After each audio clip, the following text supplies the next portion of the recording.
Alrighty, guys, we are back and special Origin preview, game one. And tell you what, footy fans, this is better than Christmas for a lot of us.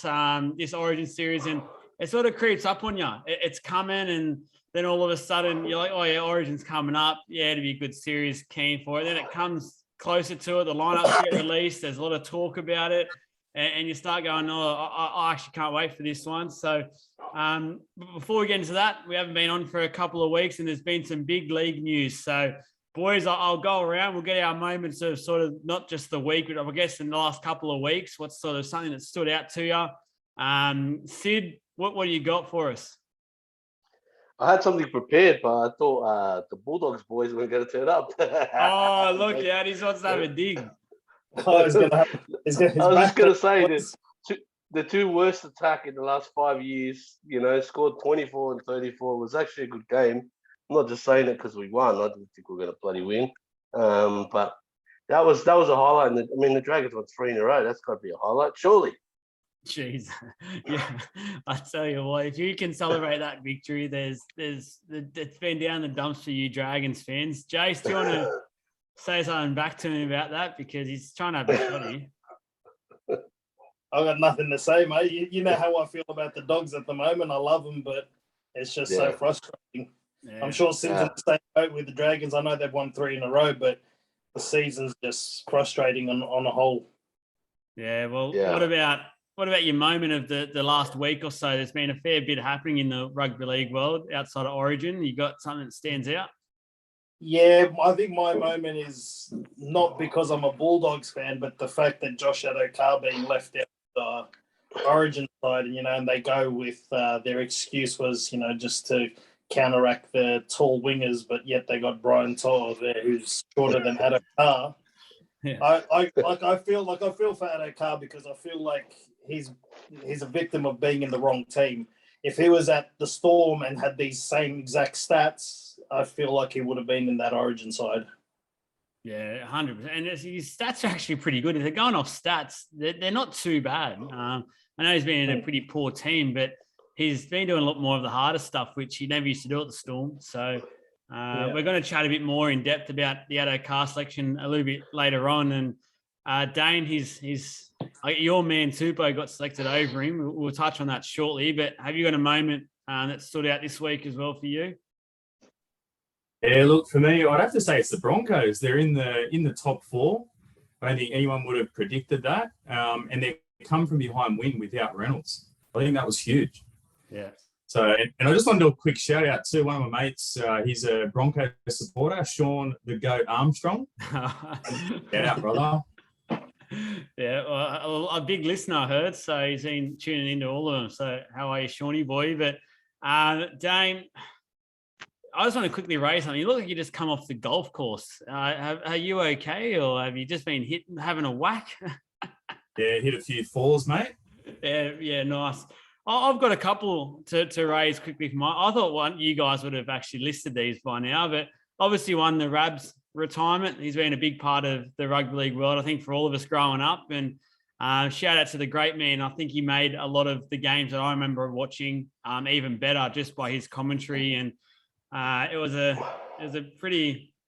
I think we all expected it, but just to know that it's actually confirmed now that he won't be commentating again, it's sort of like that's a bit of your childhood gone. It's what we've all grown up with, is the voice of the game. So it has changed a bit lately. It's more so now Vossi and things like that. I think we're all used to, but still Rabs did a great job. A lot of great one-liners out there and memories. But Sid, I know you're probably the one that's watched the most games out of all of us. You're the old one here. Any Rabs moments stand out to you, or anything you want to say? I just, a good commentator, when you're watching a game, a good commentator, you almost forget there's a commentator. It's like a voice in your head, and it's just synonymous with the game. And that's what Rab's voice is, he was a part of the game. 99 Origins as well. I wish he would come and make a cameo for the last one or something, just to get that century. And I actually met him. He's a top guy. He's if you ever want to meet him, he's always around the French's Forest area, doing his shopping at the fresh food markets there. And he will talk to everyone. He's like a superstar down there because he's a local, Rumors I wish have him that the best. the rumors have it that he's never been the same since he met you. You chewed his ear off, apparently. So he's I out-commentated the commentator. He never wanted to commentate a Dragons game again after he met you.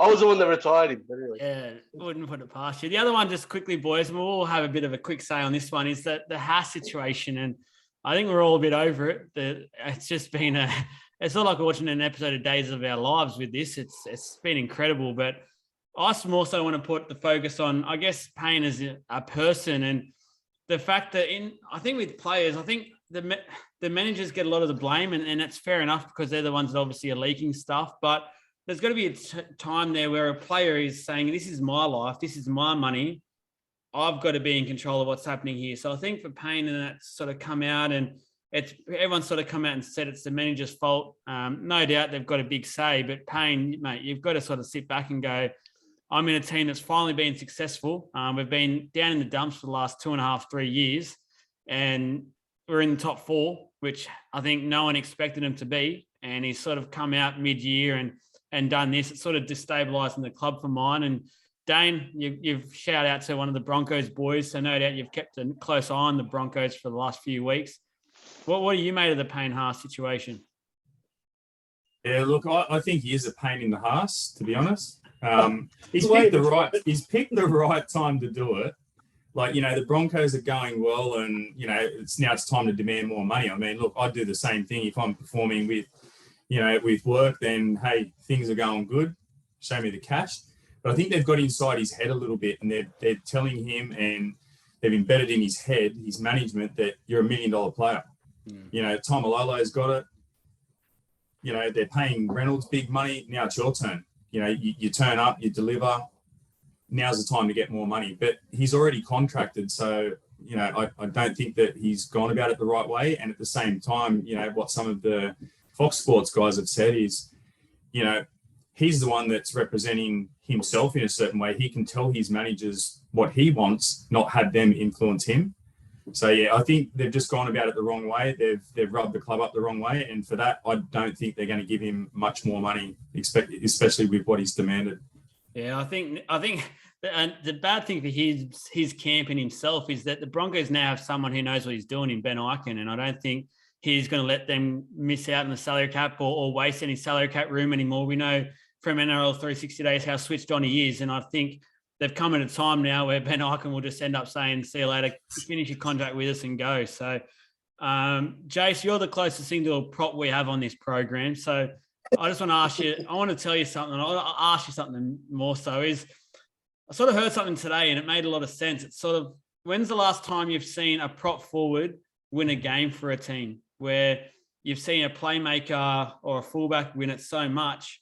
If you're Payne Haas and you care so much about success and he wants clauses about top 4 and things like that, wouldn't you say to the Broncos, keep me on me 800 or 700? It's good money for a prop.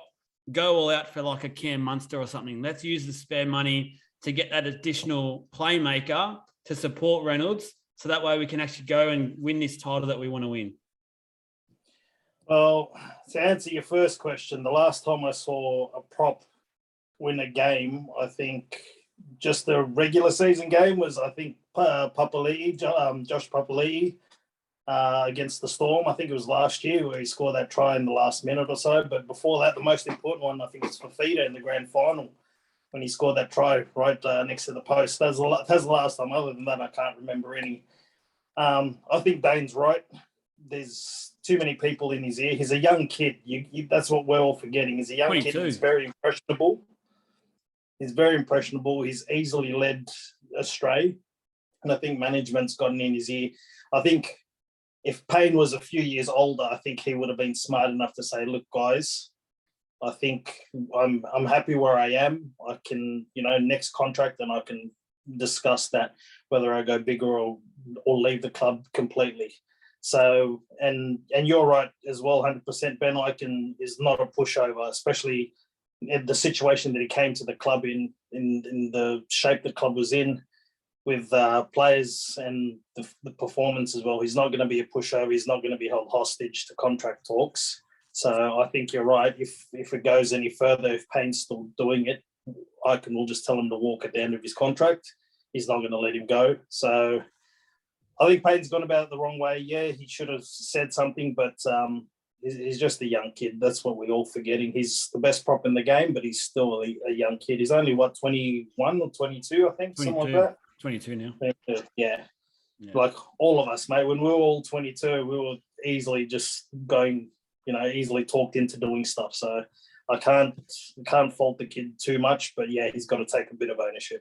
And this is where, as a player manager, like if you look at managers and their sort of job description and just whoever's a manager out there, they know they've got to sort of do what's best for the team below them and the people around, and they've got to get the best out of them. So as a player manager, you sort of got to be thinking about that as well. And you can sort of see Braithen Astor's doing that with his Cam Munster situation and how he's handling that, letting Munster do the footy and let that talk. And his value's just gone up every week at the moment. He's become a 1.2, 1.3 million player, where at the start of the year, you probably would have signed him for 600-700 after his off-field incidences. But Sid, I want to come at this quickly with as a teammate now. Payne's just come out and done what he's done over the last week. So if you're in the Broncos camp, you've got a guy who is not putting faith in you because he wants a clause about a top 4 in his contract. He wants more money. He doesn't think 800 is enough for a prop. And then you've also got players now like Reynolds and Capewell who has come in and they've actually become the leaders of the team. They've moved the team up from where it was. How do you feel as a teammate knowing what Payne's saying? Okay, something important. So I try to look at all factors and then try to look at things objectively. And there's something important to know. I always say if I didn't see it come out of his mouth, then I won't be so sure. And using that teammate scenario and that hypothetical, I'll be thinking, okay, it's not ideal. Everything we guys said is spot on. The timing couldn't have been worse. Asking for more money. Granted, they are playing better. It's just not the right time, and it smells and shows all the signs of being ill-advised. But what I would have told him is what he's done, which is come out and said, look, I'm committed to the Broncos. He then come out again on his Twitter or whatever it was, and said, no matter what happens, I'm going to see out the season. And then he's gone, I just want to focus on footy. And he played all right. I mean, in the Payne Haas fashion, after he had that statement. So he's clearly in damage control. So if he had bad advice initially, the good advice did come, whether it was from him or from someone else. But he's as far as him asking, look, again, I think of everything, and the factors I want to bring in is that they came last, 2 out of 3 seasons, and he was their best player week in, week out, and he played 80 minutes a lot of the time, and he was the lowest paid forward at the time because he was young. He had guys like David Fafita, Pangai Jr., even Matt Lodge, who came from an assault charge, came into a hefty contract. And as you guys also pointed out, Icon's cleaning that up. Lodge is gone, Pangai Jr. got released as well. Fafita, they stood firm on that. It's a blip. It's not gonna be a stain on forever on his career, but it's news of the day. I wouldn't take too much of offense with it. I think he'll be back on the right track soon enough. Yeah, it's probably the best timing now for him to be our way in an Origin camp, getting away from everything, to be honest. So, but look, boys, talking about that, it is Origin time, and we've got Origin 1, and this is all about a preview for it and what we think about the teams and what we're thinking moving forward of the series and this game coming up. And it's obviously Wednesday night. Can't wait. We'll save the best for last. So obviously we're a pack of New South Welshmen. So let's discuss the Queensland team first of all and go through sort of some changes and some personnel that are there.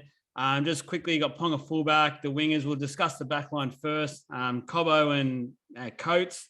You got Holmes and Gagai centre. Munster and Cherry Evans the halves combination. The first sort of real point you can probably pick out there is Cobbo. I think there's no doubt he's been in some good form, especially the last month or so. He's been really good, matching the sort of the Broncos form. There's questions out there. Is he too early though? Origin's a different beast. We have seen players in the past named early in their careers, and it has gone downhill for them, not uphill, and had a negative effect. The pressure gets to them and things like that. Jace, is Cobbo too young to be in an Origin side, or it's all about confidence? He's got it. Off he goes. Well, unfortunately for us, for some reason, when it comes to Queenslanders, they put on that maroon jersey and they're 10 feet tall. With Cobbo, he's playing pretty damn good footy at the Broncos, so it's going to be scary to see what he does when he pulls on that maroon jumper and grows 10 feet tall. I don't think it's too early. Like you said, like a lot of those players that have come in too early and, pretty much ruined their careers, I think a lot of them were New South Welshmen going up against that, immortal Queensland team that went on that streak. So I think a lot of the players that came in too early that ruined their careers were New South Welshmen. So I think Cobbo will do fine. Yeah, the scary thing is the two players he sort of resembles also started about this age in Inglis and Folau. So he's got some pretty good history there. And I've got to sort of agree with you. I think it's actually a dangerous selection. It shows New South Wales that Queensland are all about the now. They're going to pick players that are in form. He clearly is. And young guys, we've seen it lately. I don't know what it is the last year or two, but as soon as they make mistakes, they don't drop their head. They just go, yep, I'll make up for it. Put their hand up, away they go. And Cobbo's been real good at that this year. The halves, and I got to say, Dane, I know you're in a household, we always say it, of Storm fans, and you watch pretty much every Storm game hoping they lose and you can give them shit. But it's got to be said that Munster's form this year has probably been the best it's ever been, and he's just in rare form. And I'll say it now, I'm worried about Munster. I think he's the reason if they do win this, it's got off the back of him. Where are you at with Munster at the moment? Are you looking at this going, well, we all know we've all been bagging Cherry Evans in the past. I don't think he's the one that will lead him. It's going to be Munster. Yeah, look, I think he's on at the moment. He is so dangerous. He's hard to tackle. I think it's got something to do with the hair, to be honest. No, look, he's a quality player. He's just absolute quality. I enjoy watching him play as much as I'd like to hit him high. But yeah, he's a good player. He's going to be key for Queensland, I think. And I reckon, unfortunately, he's going to make Daly Cherry Flog look good. Yeah. Look, he's going to go really, really well. Yeah, I agree. And just quickly, the engine room, the forward pack, you got Big Tino and Papali'i at props. Second row, you got Capewell, Kafusi, and Ruben Cotter gets the debut at lock. And I haven't mentioned a certain selection there, which I want to quickly discuss, and that's the hooker. Ben Hunt has been named to start, and Harry Grant on the interchange. If anything, I thought they would have gone the other way and let Harry Grant start and Ben Hunt come on after 20 or so and run around the ruck and do what he does. But Sid, he's your captain at club level. He's leading the Dally M, so he's been the one that has sort of led for you guys all year.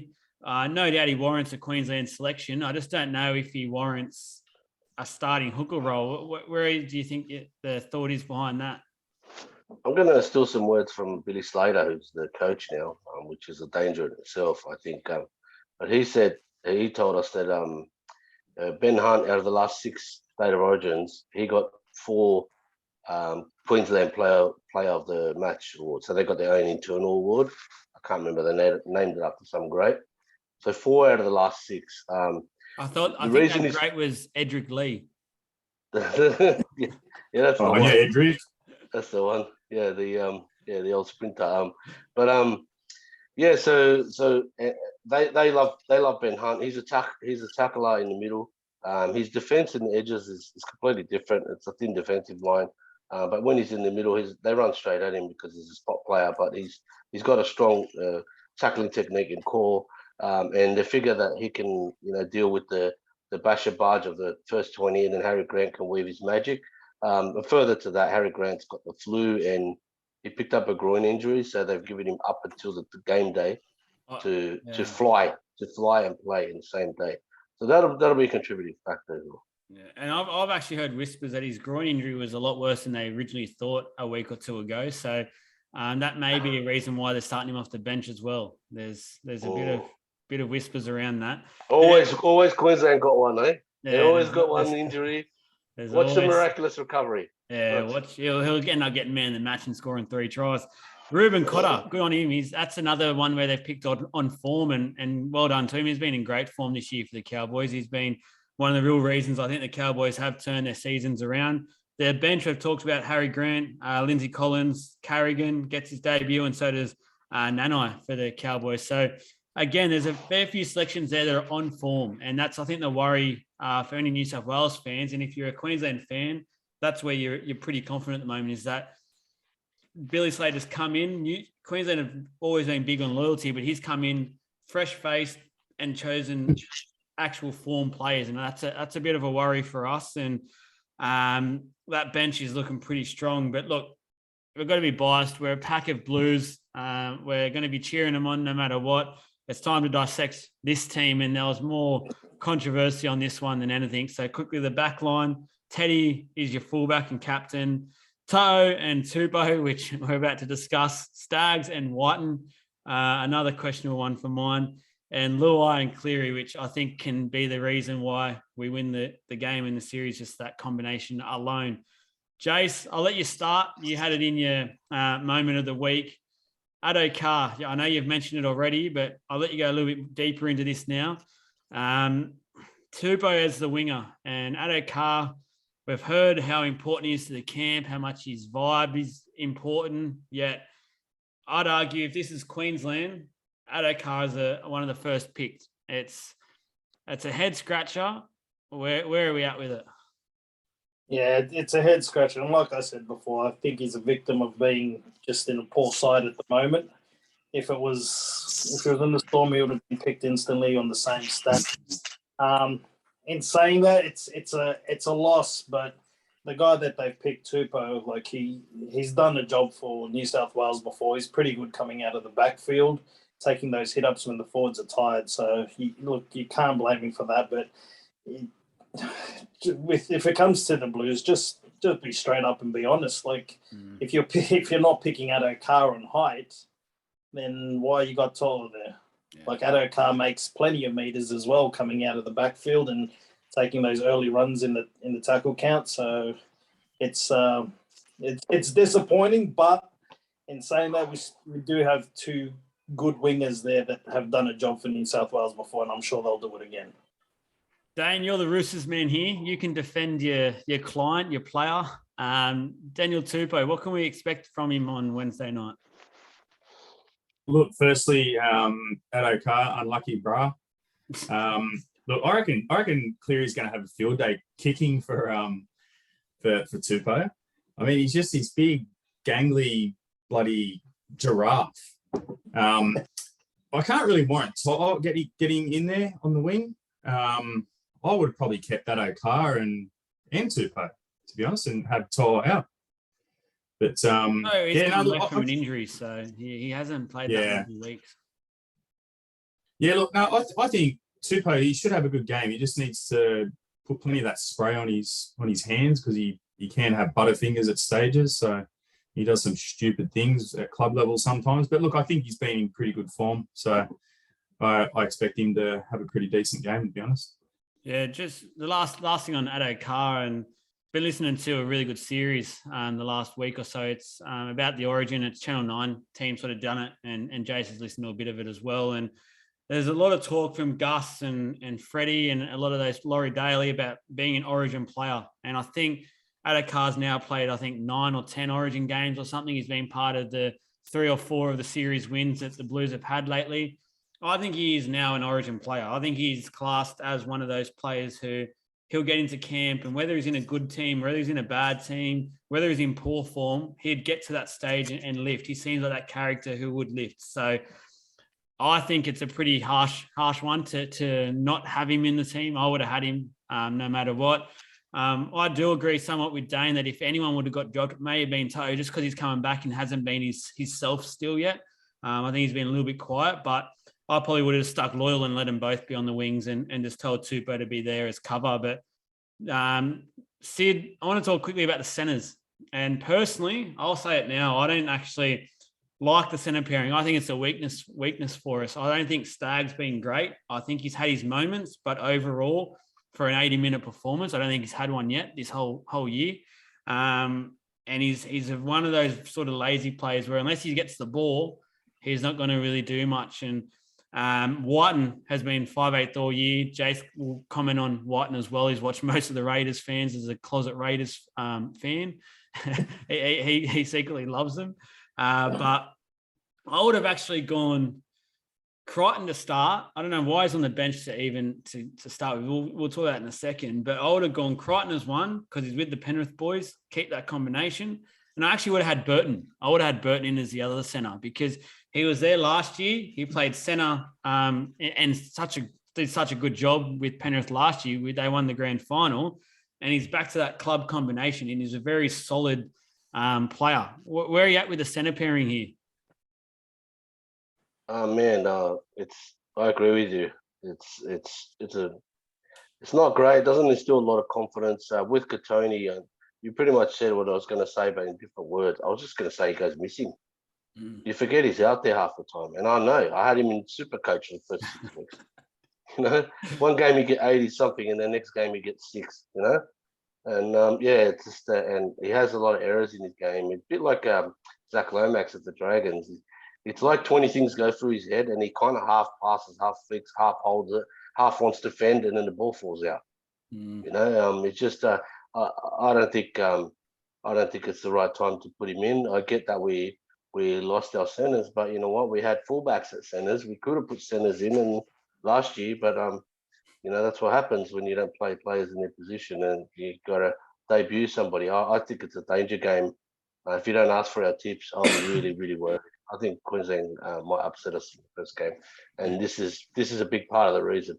Yeah, the worry is the centre pairing for the Maroons. Val Holmes is probably, you can probably say he's back now after his stint in NFL. He's back now and playing probably the best footy he's played since those Sharks days. And Gagai, we know what Gagai does. He just turns into some Origin beast, and he just next level. Just quickly, Jace, on the Raiders on Jack Whiten.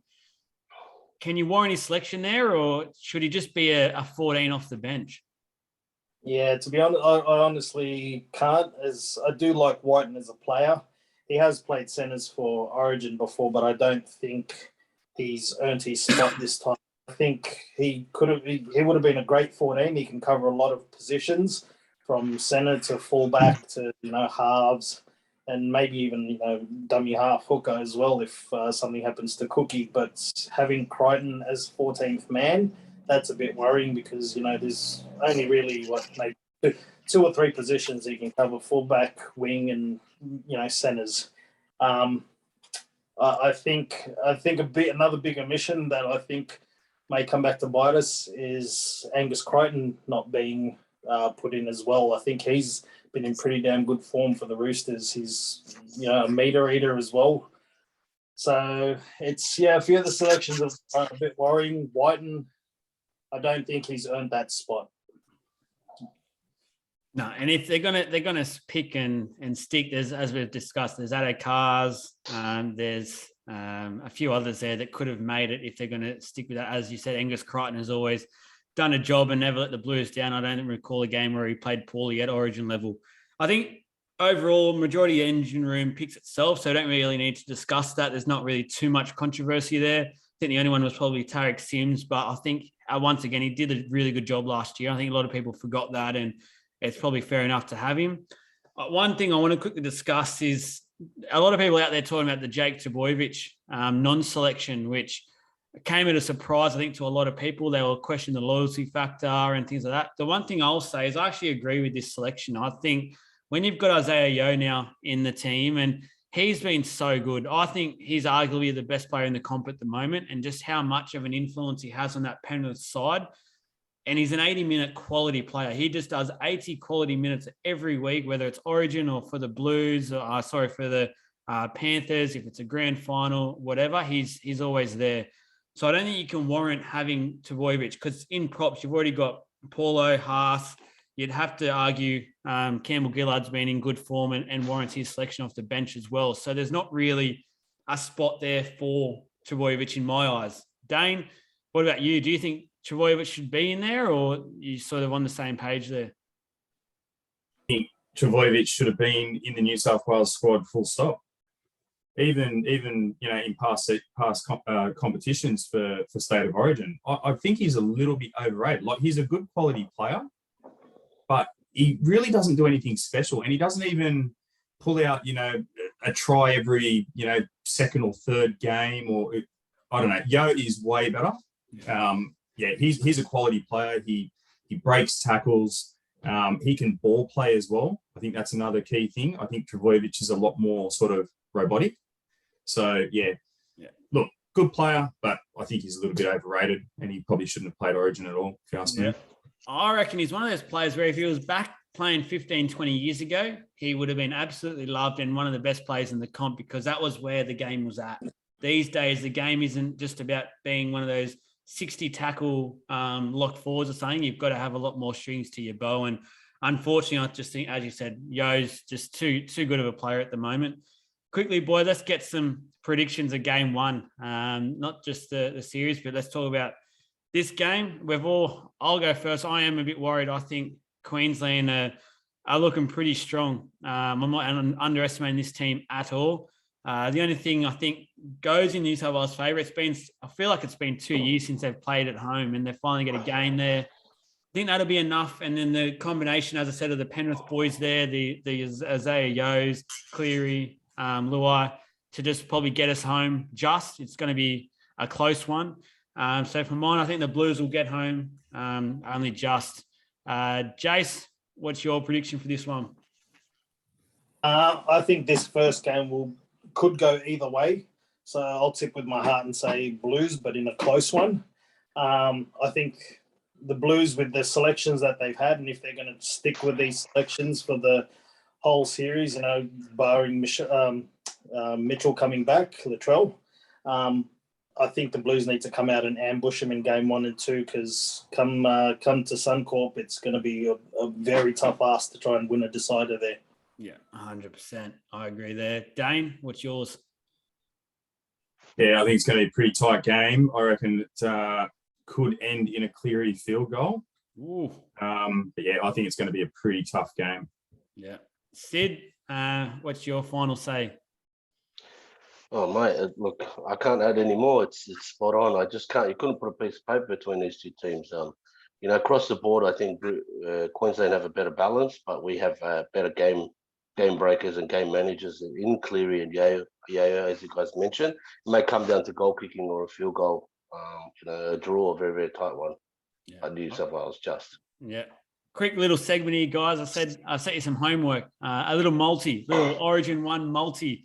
I've gone ahead and quickly done my one. Done a 3-legger. I've gone New South Wales 1-12. I've got Cam Munster to score a try. We just spoke about how good he's been this year. I think he's going to step up on the big stage.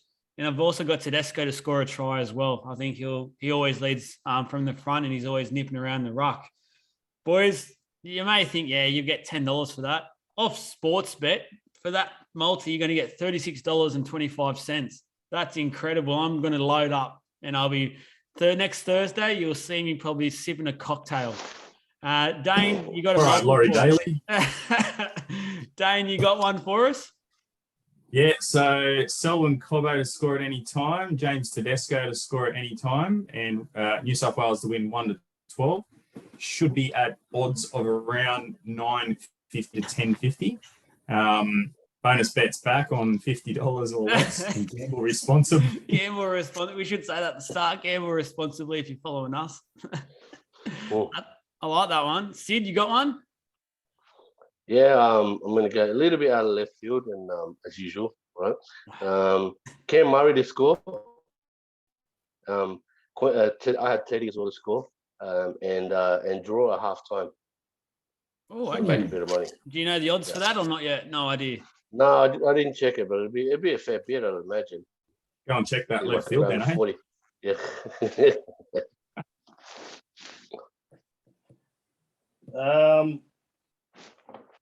Laura, Joel sounds for a second. Are we on me now? Yeah, just pump in, brother. Yeah. Joel's on mute. Is that better? I have to go with New South Wales 1-12.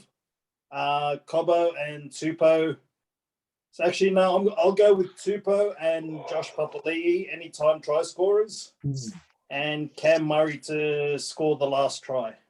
And guys, you'll get $203 for that multi. So load up on that one. He wants to pay off his house. That's right. Desperate times. Hey, you just got to go hard on these. That's it, boys and girls. Enjoy Origin. Cannot wait. Go the Blues. That's all I can say. It's Origin week. Cannot wait. Go the Blues. Go Blue South Wales.